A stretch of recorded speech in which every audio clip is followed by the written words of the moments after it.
If your web design is lacking distinctive features, looking a bit flat, how do you fix it?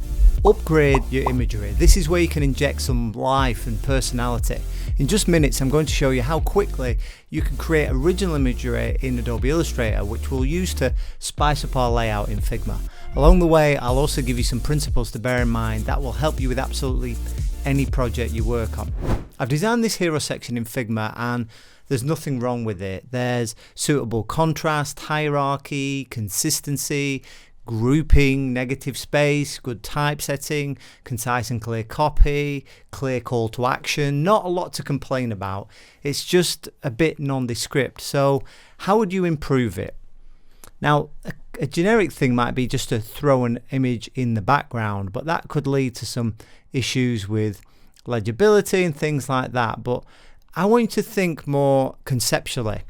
Now, when it comes to bringing imagery in and different techniques we can use, we can think about depth and texture.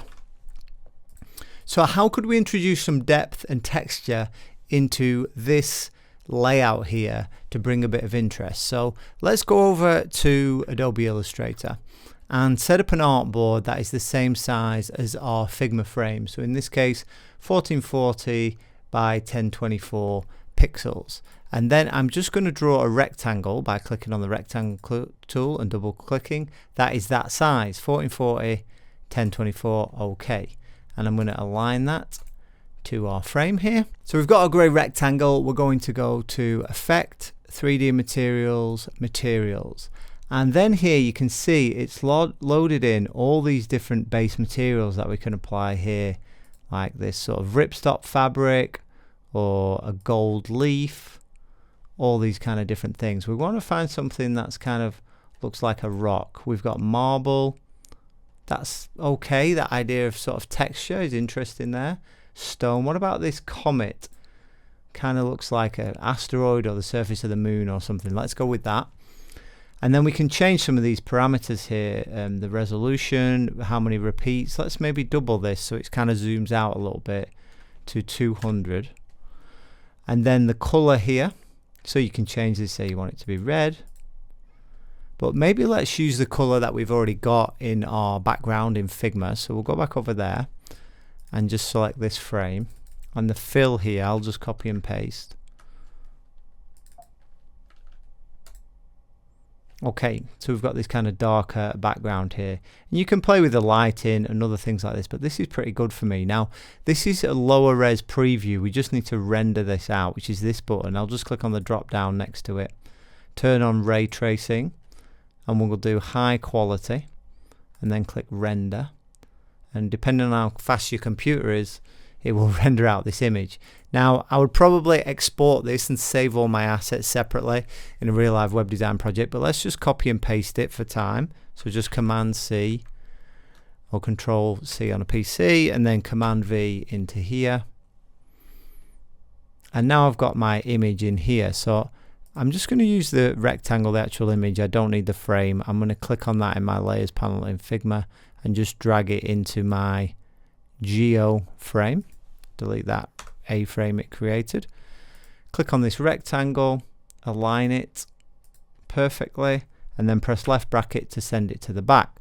So now we've added some texture, but we have lost some contrast. So let's click on this rectangle and just drop that down low. You can press 5, and that changes the opacity here. You can see the layer pass through to 50%, maybe even lower. 20 is maybe too low, maybe around 30, somewhere like that. 25. That's good. That just adds in that little bit of texture there, which is really just bringing that little bit of visual interest to begin with. What about creating more interest and more depth? This is still too generic. So what we can do is maybe bring interest to this composition and create some more images. So I want to create some little rocks that are kind of like planets. So in Illustrator, all I'm going to do is just draw a circle. So press L for the ellipse tool, double click, and yeah, maybe let's do one that's 100 pixels. That works for me. So we've got a grey circle here, and then this material palette is already open. So I can just choose something from here, like maybe this spotted concrete. Now you can load in more materials here from Substance, Community, or on their website and everything, but just starting with the ones that are here. So I click on this one. So you see we've got, if I zoom in a little bit, this concrete, but even without rendering, you know, this is going to kind of look a bit flat. So we need this to feel 3D.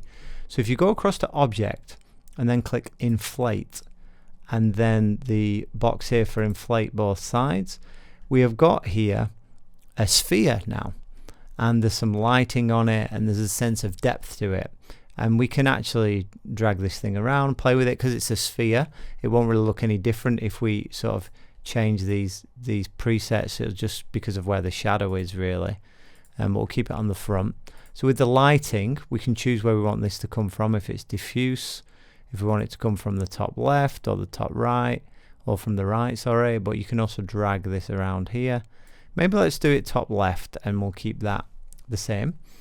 And then we can just start to play with the intensity of the lighting, the rotation. That's moving this back. I think let's change that back to top left. The height, how far away it is, and that depends on the sort of shadow it casts. And the softness of the light. Let's maybe turn that up, and we just select under the lighting menu the shadow toggle, this behind object. We can increase these shadow bounds here. You see it's going to cut off like that. So what I want to do is change this height of the lighting, so I bring this shadow right in there, and I'm just getting this little bit of more a close-up sort of shadow. So now I can Control C, Command C, and then Command V, and I've got my little, you can see this shadow there, how it comes in a bit more naturally. That can go over this image. So let's create some more of these things. I'll do one more and then we'll speed it up. So let's maybe, we want to do a bigger one. So this time let's have it as, lock the aspect ratio to 100 pixels, and see what we'll inflate the object actually first this time. So just click inflate. I'm going to inflate both sides. Then materials, and just sort of see what are options here. Could maybe get away with some of these as looking sort of rock-like, like the marble. It's quite nice. Go to lighting, change it the same. Top left, add a shadow. Increase the shadow bounds. Decrease the height. Oh, sorry, increase the height angle. So it's a smaller shadow. Let's render that out. Ray tracing, high, render. That's a pretty intense shadow, but so let's just have a look at that. Maybe the ambient light, the intensity, or the softness, sorry, of this light. I'll turn that up. Okay, cool. Copy that. Go back to Figma, paste that in. Okay, so we can start to pull these as a composition. So this is kind of a, now is going to be more of a radial alignment around this central lockup of the type here. So we'll maybe do something like this. And what you start to do is start to put some things in front, some things behind. We don't want that all the way in the back, because that's gone within my button there. We want it in front of this background texture, but we want it maybe behind the type. And then what we can do is, by doing that, have some elements in front and some behind. So let me just speed that up for you.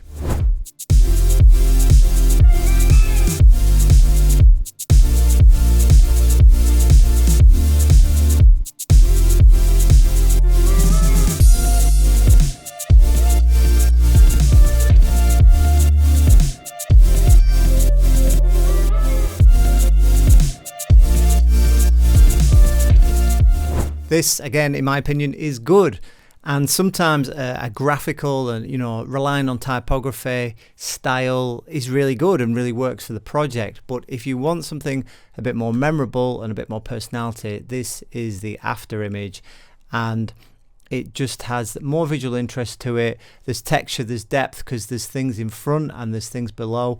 The real materials is more appropriate to what we're talking about with this client, because we're talking about geology, we're talking about the earth, we're talking about a real physical material. So to bring a bit of that materiality into the design is appropriate here. We could go further and maybe add some drop shadows on some of the type and things like that.